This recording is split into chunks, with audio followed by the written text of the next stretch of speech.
বিসমিল্লাহির রহমানির রহিম। পাপ খুব মারাত্মক বিষয়।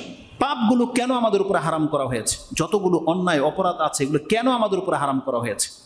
তার মানে একটা মুসলিম যখন জানবে এটা পাপ, এটা পাপ, এটা হারাম, আপনি দেখেন তো দেখি, কে না জানে সুদ হারাম? প্রত্যেকটা মুসলিম জানে সুদ হারাম, কিন্তু কত মানুষ, কত মুসলিম সুদের সাথে জড়িত? কে না জানে? যারা মুসলিম মসজিদে আসেন, জুমা শোনেন, কে একজন হাত উঠায় বলেন তো দেখি টাকনার নিচে প্যান্ট পরা হারাম এটা জানেন না? এমন কোনো ব্যক্তি আছেন যেটা আজকে প্রথম শুনলেন যে আমরা পুরুষরা জানি না? এ কথা আমি শুনি নাই হুজুর আজ পর্যন্ত, যে আমার টাকনার নিচে প্যান্ট, লুঙ্গি, পায়জামা ঝুলিয়ে পরা এটা হারাম। আজকে আমি প্রথম শুনলাম। আছেন কেউ এমন? সবাই জানেন এটা হারাম, জানেন? এখন যদি দাঁড়াতে বলি তাহলে আপনার কেমন, এমনটা কেন হবে? আমাদেরকে তো কোরআন হাদিসের কথাগুলোকে গ্রহণ করতে হবে না? কে না জানে রাসূল সাল্লাল্লাহু আলাইহি ওয়াসাল্লাম দাড়িওয়ালা ছিল? কে না জানে? এমনকি আমাদের আলেমদের দাবি দাড়ি রাখাটা ফরজ, পুরুষদের জন্য ফরজ। যদি কেউ একতলাফ করেছে, কিন্তু আমাদের বিশ্বাস দাড়ি রাখাটা প্রত্যেকটা পুরুষের জন্য ফরজ। যদি আল্লাহ সুবহানাহু ওয়া তাআলা প্রকাশ্যভাবে কোনো শাস্তির কথা দাড়ির ক্ষেত্রে বলেনি, শুধু আল্লাহ এতটা বলে দিয়েছে, ওমা আতাকুমুর রাসূলু ফাখুযুহু ওমা নাহাকুম আনহু ফান্তাহু। বান্দা, রাসূল তোমাদেরকে যা দেয় তুমি তা গ্রহণ করো, আর যা থেকে নিষেধ করে তুমি তা থেকে বেঁচে থাকো। কাল কিয়ামতের মাঠে যদি আল্লাহ জিজ্ঞেস করে রাসূল কি তোকে দাড়ি দিয়েছিল কি দেয়নি, আপনি কি বলবেন? যে দিয়েছিল আল্লাহ। যদি বলে কেন তুমি রাখলে না, আপনি জবাবটা রেডি করে রাখেন। এটা বলতে তো হবে আল্লাহর কাছে যে আল্লাহ আমি এই জন্য রাখিনি, আপনার জবাবটাকে রেডি করে রাখেন। তো যে কোনো বিষয় যারা হারাম খাচ্ছে আল্লাহ আমাদেরকে বলবে, হারাম যারা পোশাক পরতেছে তাদেরকে আল্লাহ সুবহানাহু ওয়া তাআলা বলবে তুমি এটা কি জানতে কি জানতে না? তাহলে যতগুলো হারাম আমাদেরকে জানানো হয়েছে, আল্লাহ তো আমাকে বলেছে যে এখান থেকে বাঁচো। আপনি জানেন আল্লাহ যে বাঁচতে বলেছে, শুধু হারাম বলে দেয়নি, আল্লাহ বলছে বাঁচো। কয়েকটা আয়াত বলতে পারি আপনাকে, আপনি পড়ুন সূরা হজ 22 নম্বর সূরা, যেটা রেকর্ড হয়ে থেকে যাচ্ছে, পেলে আপনি মিলিয়ে দেখবেন। সূরা হজ 22 নম্বর সূরার 30 নম্বর আয়াত আল্লাহ সুবহানাহু ওয়া তাআলা বলছেন ফাজতানিবু রিজসা মিনাল আওসানি ওয়াজতানিবু কাওলাজ জুর। আল্লাহ বলছেন ফাজতানিবু রিজসা মিনাল আওসান ওয়াজতানিবু কাওলাজ জুর। দুইবার রিপিট করা হয়েছে, ফাজতানিব ইজতিনাবা, তুমি বাঁচো বান্দা কি থেকে? পুতুলের নাপাকি থেকে। আল্লাহ পুতুল পূজাও বলেনি, বলছে রিজসা মিনাল আওসান। পুতুলও বলেনি, বলা হয়েছে আওসান বলতে হয় যে কোনো কিছুকে নিয়ে বাড়াবাড়ি করলে সেটাই হচ্ছে আওসান, মূর্তির রূপ নেবে। এই লাঠিটাকে যদি কেউ পূজা করে, সম্মান করে, কদর করে, এই লাঠিটা একটা আওসানের রূপ নেবে। আওসান হচ্ছে এমন কিছু যেটার ভক্তি করা হয়, যেটাকে নিয়ে বাড়াবাড়ি করা হয়, বরকতের কারণ মনে করা হয়। একটা হাদিস বললে আরো ক্লিয়ার হয়ে যাবে। রাসূল সাল্লাল্লাহু আলাইহি ওয়াসাল্লাম যখন ইন্তেকাল করেন তার পূর্ব মুহূর্তে আল্লাহর কাছে দোয়া করেছিলেন, আল্লাহুম্মা লা তাজআল কবরি ওয়াসানাই ইউবাদ। এটা আপনি মুসনাদ আহমদে পাবেন এবং মুয়াত্তা মালিকে রয়েছে। রাসূল সাল্লাল্লাহু আলাইহি ওয়াসাল্লাম বলছেন যে রাসূল সাল্লাল্লাহু আলাইহি ওয়াসাল্লাম মরার পূর্বে তিনি আল্লাহর কাছে দোয়া করতেন, আল্লাহুম্মা লা তাজআল কবরি ওয়াসানাই ইউবাদ, আল্লাহ তুমি আমার কবরটাকে ওয়াসানে পরিবর্তন করে দিও না। তার মানে রাসূল সাল্লাল্লাহু আলাইহি ওয়াসাল্লামের কবরটাকে মূর্তি তো বানানো হয়নি রাসূল সাল্লাল্লাহু আলাইহি ওয়াসাল্লামকে, কিন্তু তারা ভয় ছিল যে আমার কবরটাকে তারা ইবাদতের স্থানে পরিবর্তন করে দেবে। এজন্য আরেকটা হাদিসে আছে, আল্লাহুম্মা লা তাজআল কবরি ঈদান, আল্লাহ তুমি আমার কবরের মধ্যে উৎসব হবে এমন কোন জায়গাতে পরিণত করে দিও না। তার মানে অসান মানে হচ্ছে এমন কিছুকে নিয়ে বাড়াবাড়ি করা যেটা সীমালঙ্ঘন হয়ে যাবে। সেটা একটা লাঠিও হতে পারে, একটা পাথর হতে পারে। যেমন আমাদের বাংলার জমিনে গজার মাজার কচ্ছপকে নিয়ে বাড়াবাড়ি করা হচ্ছে, এগুলো সব হচ্ছে অসান।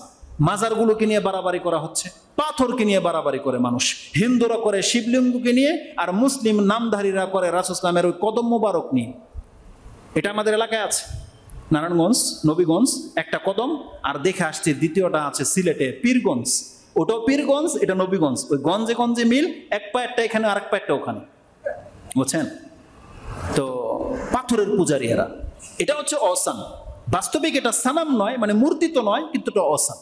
তা আল্লাহ সুবহানাহু ওয়া তাআলা বলছেন ফাজতানিবু, তোমরা এই অসান এর নাপাকি থেকে বাঁচো, ওয়াজতানিবু কাওলাজ জুর, তুমি মিথ্যা কথা থেকে বাঁচো। আপনারা বলবেন হুজুর আমরা সব আহলে হাদিস, আলহামদুলিল্লাহ আমরা তো মূর্তি পূজা করি না, আমরা তো অসানের পূজা করি না। তাহলে প্রথমটা থেকে আপনি মুক্ত। পরেরটা একই আয়াতে বলছে আল্লাহ তুমি মূর্তি পূজা থেকে বাঁচো, মিথ্যা কথা থেকে বাঁচো। তাহলে আপনি যদি ওটা থেকে বেঁচে থাকতে পারেন, এটা তো জন্মে সূত্রে পেয়ে গেছেন, আপনি নিজের ইচ্ছায় বাঁচেন নাই। আপনার জন্ম যদি আমাদের মতো ওইসব বেদাত খোরাফাতের ঘরে হতো, তাহলে আপনিও ঠিক ওই তাবিজ কবজলাই হইতেন। কিন্তু আজকে শুধু আপনি আহলে সুন্নাহ ওয়াল জামাতের ঘরে হয়ে গেছেন বিদায় বাপদাদার সূত্রে পেয়ে গেছেন এই ধর্ম, কোরআন হাদিসের ধর্ম, কিন্তু আপনি নিজে প্র্যাকটিক্যালি আপনি হন নাই। যদি প্র্যাকটিক্যাল হতেন, আপনাদের প্রত্যেকটা ঘরের মধ্যে পর্দা থাকতো, প্রত্যেকটা আহলে হাদিস ছেলের মুখে দাড়ি থাকতো, প্রত্যেকটা আহলে হাদিসের প্যান্ট টাকনার উপরে থাকতো। কিন্তু আপনার শুধু এলাকা ভিত্তিক জন্মসূত্র পেয়ে গেছেন যে আমরা আহলে হাদিস, কিন্তু শুধু রফলে দেন করেন আমিন বলেন, এতেই শুধু যথেষ্ট হয়ে যাবে না। আল্লাহ বলছেন ফাজতানিবু রিজসা মিনাল আওসান, যেমন তুমি পুতুল পূজা থেকে বেঁচে আছো বান্দা, তোমাকে মিথ্যা কথা থেকে বাঁচতে হবে। আল্লাহ সুবহানাহু ওয়া তাআলা কি বলেছে, আরেকটা আয়াত নিয়ে নেন, ওটার মধ্যে ইস্তেনাবার কথাই আছে, সেটা আপনি পাবেন কোথায়? সূরা মাইদা, সম্ভবত সূরা মাইদা 5 নম্বর সূরা 90 নম্বর আয়াত। আল্লাহ বলছেন ইয়া আইয়ুহাল্লাযিনা আমানু, একটু আগে বলেছি না যে ইয়া আইয়ুহাল্লাযিনা আমানু দিয়ে কোরআনে আয়াত আছে প্রায় 89টা বলেছি, তার একটা নিয়ে নেন এই সূরা মাইদার 90 নম্বর আয়াতে। আল্লাহ সুবহানাহু ওয়া তাআলা বলছেন ইয়া আইয়ুহাল্লাযিনা আমানু ইন্নামাল খামরু ওয়াল মাইসিরু ওয়াল আনসাবু ওয়াল আজলামু রিজসুম মিন আমালি শাইতান ফাজতানিবুহু লাআল্লাকুম তুফলিহুন। সুবহানাল্লাহ। আল্লাহ বলছেন হে মুমিনরা, যে বলবে আমি মুসলিম, আল্লাহ তাকে বলেছে। কি বলেছে? ইয়া আইয়ুহাল্লাযিনা আমানু ইন্নামাল খামরু, মদ নেশা দ্রব্য, ইয়া আইয়ুহাল্লাযিনা আমানু ইন্নামাল খামরু ওয়াল মাইসির, জুয়া, ওয়াল আনসাব, প্রতিমার নামে যেগুলো মান্যত করা হয় বা যেগুলোকে ভক্তি করা হয়, ভাগ্য গণনার তীর, এগুলো হচ্ছে রিজসুন, নাপাক, এগুলোকে আল্লাহ নাপাক বলেছে। মিন আমালি শয়তান বলা হয়েছে শয়তানের কর্ম, ফাজতানিবুহু, এখানে আল্লাহ বলছে বাঁচো, দূরে থাকো, বিরত থাকো। তাহলে বাঁচার অর্থে আল্লাহ বলছে হারামগুলো থেকে বাঁচো, আল্লাহ বাঁচতে বলেছে। কোরআনের আরেকটা আয়াতে আল্লাহ সুবহানাহু ওয়া তাআলা সূরা নিসা 4 নম্বর সূরার 31 নম্বর আয়াতে পাবেন, এবং সূরা নাজম 53 নম্বর সূরা। আল্লাহ সুবহানাহু ওয়া তাআলা বলছেন আল্লাযিনা ইয়াজতানিবুনা কাবাইরাল ইসমি ওয়াল ফাওয়াহিশা ইল্লাল লামাম। আল্লাহ সুবহানাহু ওয়া তাআলা বলছেন আল্লাযিনা ইয়াজতানিবুনা কাবাইরাল ইসমি ওয়াল ফাওয়াহিশা ইল্লাল লামাম। আল্লাহ বলছেন নিশ্চয়ই যারা বেঁচে থাকে কি থেকে? কাবাইরাল ইসম, যতগুলো বড় বড় পাপ আছে এই পাপ থেকে বেঁচে থাকে, অল ফাওয়াহিশা, ফাহিশা থেকে বেঁচে থাকে, ইল্লাল লামাম, তবে ছোটখাটো যদি তার কোনো একটা ভুল ত্রুটি হয়ে যায় আল্লাহ বলছেন আমি এটা মাফ করব। আল্লাহ যে মাফ করার অর্থে আছে তারপরেই বলছে ইন্না রাব্বাকা ওয়াসিউল মাগফিরা, হে নবী আপনি বলে দেন কোন বান্দার যদি বড় পাপ থেকে বেঁচে থাকে আর ছোটখাটো যদি অপরাধ হয়ে যায়, আমি কিন্তু ওয়াসিউল মাগফিরা, তোমার রব ক্ষমাওয়ালা, তিনি ক্ষমা করে দিবে। তার মানে এই আয়াতে, এটা হচ্ছে নাজম 53 নম্বর সূরার 32 নম্বর আয়াতে আল্লাহ বলছেন যদি ছোটখাটো পাপ তার হয়ে যায় আমি ক্ষমা করে দেব। এই অর্থে কোরআনের আরেকটা আয়াত আছে যেটা বলতে চেয়েছিলাম, সূরা নিসা 4 নম্বর সূরার 31 নম্বর আয়াতে আল্লাহ বলছেন ইনতাজতানিবু কাবাইরা মা তুনহাউনা আন নুকাফির আনকুম সাইয়্যাতিকুম ওয়া নুদখিলকুম মুদখালান কারীমা। আল্লাহ বলছেন বান্দা যেই সমস্ত পাপ করাকে তোমাকে আমি নিষেধ করেছি, তুমি যদি সেই পাপ থেকে নিজেকে বাঁচিয়ে রাখতে পারো, তার মানে আল্লাহ বলতেছেন নুকাফির আনকুম সাইয়্যাতিকুম, তাহলে তোমার যে ছোটখাটো অপরাধগুলো আছে আল্লাহ বলছেন আমি এগুলোকে শুধু মাফ করব না, আল্লাহ বলছে তোমার আমল নামা থেকে এগুলো আমি মিটিয়ে দেব, একেবারে উৎখাত করে দেব। আল্লাহ বলছে নুকাফির আনকুম সাইয়্যাতিকুম, তোমার আমল নামায় কোনো পাপের চিহ্ন পর্যন্ত রাখবো না, আল্লাহ বলতেছে রাখবো না। ওয়া নুদখিলকুম মুদখালান কারীমা, আর আমি তোমাকে জান্নাতের একটা সম্মানিত জায়গায় প্রবেশ করাবো। এই আয়াত আল্লাহ সুবহানাহু ওয়া তাআলা বেঁচে থাকার কথা বলেছেন, তার মানে পাপগুলো থেকে আমাদেরকে বাঁচতে হবে। হাদিসে একই শব্দ আছে, ইমাম বুখারী রাহিমাহুল্লাহ তার 76 নম্বর অধ্যায়, এটা হচ্ছে চিকিৎসার অধ্যায়, যেখানে আছে 5764 নম্বর হাদিস, এটা হলো জাদু থেকে বাঁচার ক্ষেত্রে রাসূল সাল্লাল্লাহু আলাইহি ওয়াসাল্লাম বলছেন ইজতানিবুল মুবিকাত, তোমরা ধ্বংসাত্মক পাপ থেকে বাঁচো। আর শিরকু বিল্লাহ ও সেহের, এই ধ্বংসাত্মক পাপগুলো হচ্ছে শিরিক করা এবং জাদু, এগুলো থেকে বাঁচতে বলা হয়েছে।